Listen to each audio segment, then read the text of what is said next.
કૃષ્ણ. મારા વિડીયોમાં તમારું બધાનું સ્વાગત છે. તો આજે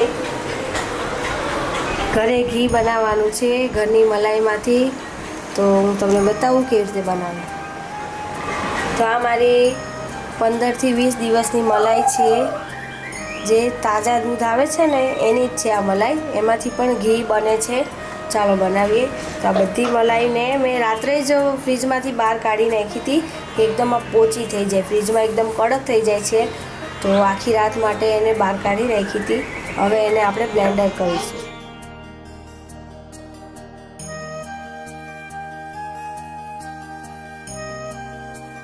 તો આ મારી મલાઈ તમે જોઈ શકો છો, એકદમ પોચી ને નરમ થઈ ગઈ છે. હવે આને આપણે બ્લેન્ડર ફેરવીશું ને. તમે આખી રાત માટે જો બહાર કાઢી રાખો ને તો આને મેળવવાની કાંઈ જરૂર નથી. એમને પણ એનું આપણે માખણ કાઢીશું.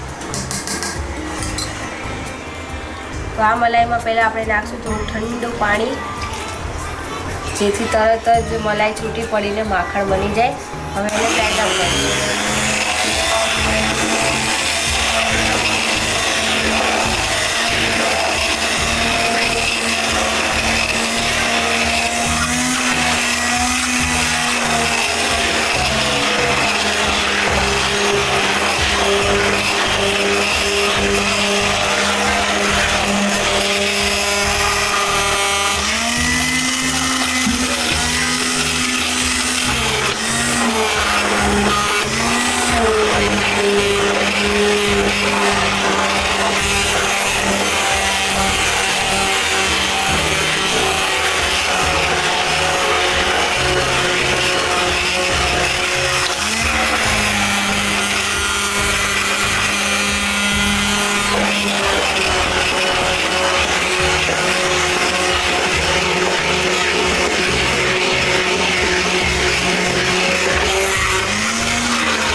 તો હવે તમે જોઈ શકો છો કે આમાં માખણ બનીને તૈયાર થઈ ગયું છે. ખાલી 15 થી 20 જ મિનિટ મેં બ્લેન્ડર કર્યું છે.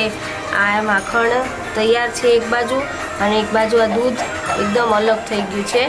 તો હવે આ માખણને આપણે 2-3 પાણીથી ધોઈ લઈશું.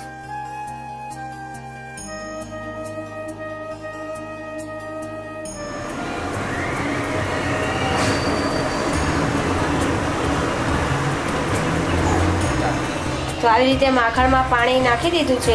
હવે એકદમ સરસ માખણ આપણે એમાં ધોઈ લઈશું અને પાણી કાઢી લઈશું. જો બધું પાણી આમાંથી આપણે નિતારી લેવાનું છે.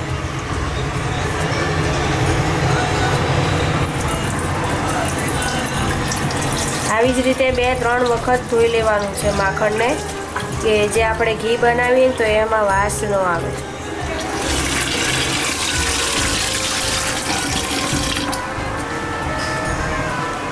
તો આ મેં બીજી વાર ધોઈ નાખ્યું છે માખણને.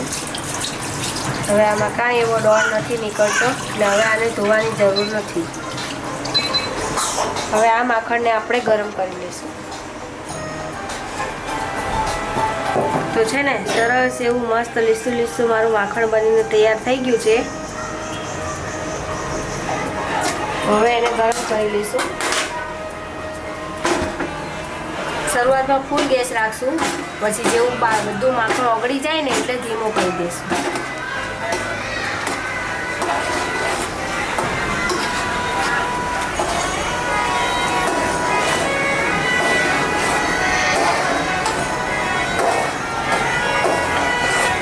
તો ફૂલ ગેસ રાખ્યો છે એટલે ફટાફટ માખણ ઓગળી ગયું છે. અને આમાં ઘી બનતા વાર લાગે, માખણ તો ફટાફટ ઓગળી જાય છે. અને ઘી બનતી વખતે નીચે બધું એ કીટું હોય છે, બળી ન જાય એટલે પછી આપણે ધીમો ગેસ કરી દેવાનો. બધું માખણ મારું ઓગળવા જ આવ્યું છે.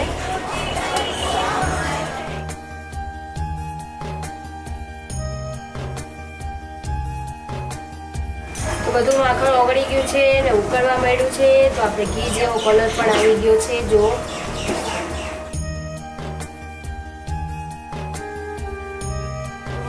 ઘી બનવાની પ્રોસેસ એકદમ મસ્ત ચાલી રહી છે, તમે જોઈ શકો છો.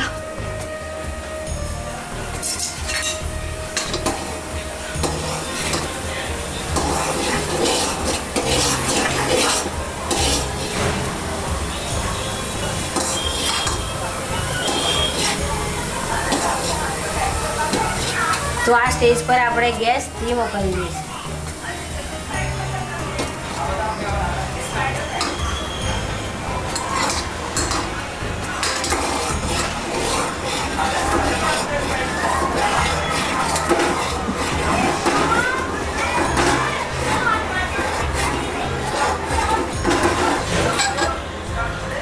તો તમે જોઈ શકો છો આ 10 મિનિટથી ફૂલ ગેસ પર ઉકળતું હતું, એકદમ જાડું થઈ ગયું છે અને એમાં કીટું પણ નીકળવા લાગ્યું છે. જો વ્હાઈટ છે ને એ એકદમ બધું બળી જશે ને એટલે તમારું ઘી એકદમ છૂટું છૂટું પડી જશે.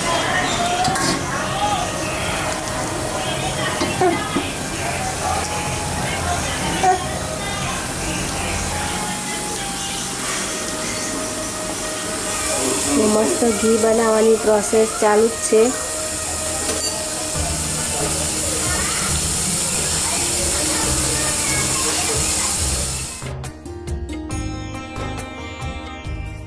તો બસ મારી ઘી બનવાની પ્રોસેસ ચાલુ છે અને તૈયારી જ છે હવે બનવાની. ધીમો ગેસ જ રાખશું. તો આપણે જોઈ લઈએ, હજી કીટું વ્હાઈટ છે, તે જરીક ડાઉન થાય ત્યાં લગી આપણે કરશું.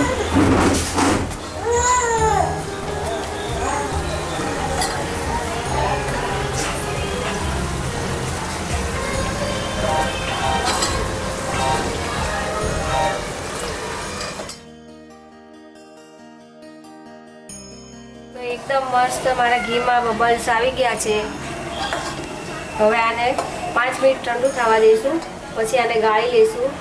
પછી જોજો તમને એકદમ ઘી એટલે ઘી, ઘરનું ઘી, એકદમ શુદ્ધ ઘી દેખાશે. અને આપણે થોડી વાર ઠંડુ થવા દઈશું એટલે બધા બબલ્સ બેસી જાય.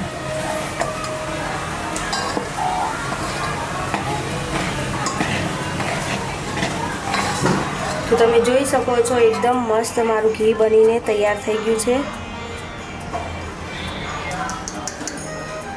ઘરનું એકદમ ચોખ્ખું અને મસ્ત ઘી.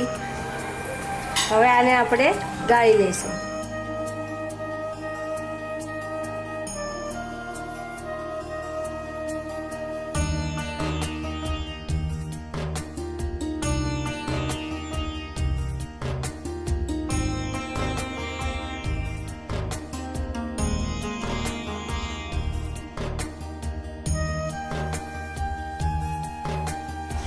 તો છે ને આપણું સરસ મજાનું ઘી બનીને તૈયાર થઈ ગયું છે. આ ઠંડુ થાય ને એટલે આને 1 કલાક માટે આપણે ફ્રીઝમાં મૂકી દઈશું એટલે મસ્ત જામી જશે. તો આજે હમણાં આપણે ઘી બનાવ્યું ને એમાં નીચેનું જે હતું ને આ કીટું છે, આ કીટુંમાંથી પણ આપણે ઘી કાઢી શકીએ છીએ. અને કેવી રીતે કાઢવું ને એ હું તમને બતાવીશ, પણ મારા નેક્સ્ટ વિડીયોમાં બતાવીશ. તો મારે આ ઘી બનાવવાની રીત તમને સારી લાગી હોય, તમને ગમ્યું હોય અને એકદમ સહેલું છે જે બધાને આવડી પણ જાય, તો મારા વિડીયોને લાઇક કરજો, શેર કરજો અને મારી ચેનલને સબસ્ક્રાઈબ કરજો. ઘી બનાવ્યું એનું જે વધેલું કીટું છે એમાંથી પણ ઘી કાઢવાનું ને કેવી રીતે કાઢવું તે હું કહી દઉં છું. આમાં 2 ગ્લાસ પાણી નાખીને ઉકાળી લેવાનું છે અને એને પણ ગાળીને 2 કલાક માટે ફ્રીજમાં મૂકી દેવાનું છે એટલે ઉપર એકદમ ઘીની પરત આવી જશે. જો હું આ વિડીયો બનાવીશ પણ તમારે વિડીયો જોતો હોય તો મને કમેન્ટ કરજો. તો આ ગરમ કરેલું ઘી ઠરી ગયું છે અને જામી ગયું છે. તમે જોઈ શકો છો કેટલું મસ્ત અને એટલી મસ્ત સુગંધ આવે છે આમાં. તો જ્યારે ચોથ કે એવું હોય છે તો ગણપતિ બાપાના લાડવા આવી રીતે ઇન્સ્ટન્ટ ઘી કાઢીને જ બનાવું છું. તો તમને અમારો વિડીયો ગમ્યો હોય તો મારી ચેનલને લાઇક, શેર અને સબસ્ક્રાઈબ કરજો. તો જેવી રીતે મેં ઘરે ઘી બનાવ્યું છે એવી જ રીતે છાશ પણ ઘરે જ બનાવવાની અને દહીં પણ ઘરે જ બનાવવાનું. તો દહીં ઘરે બનાવ્યું છે અને એનો વિડીયો પણ છે. જો તમારે એનો વિડીયો જોવો હોય તો અહીંયા ક્લિક કરો.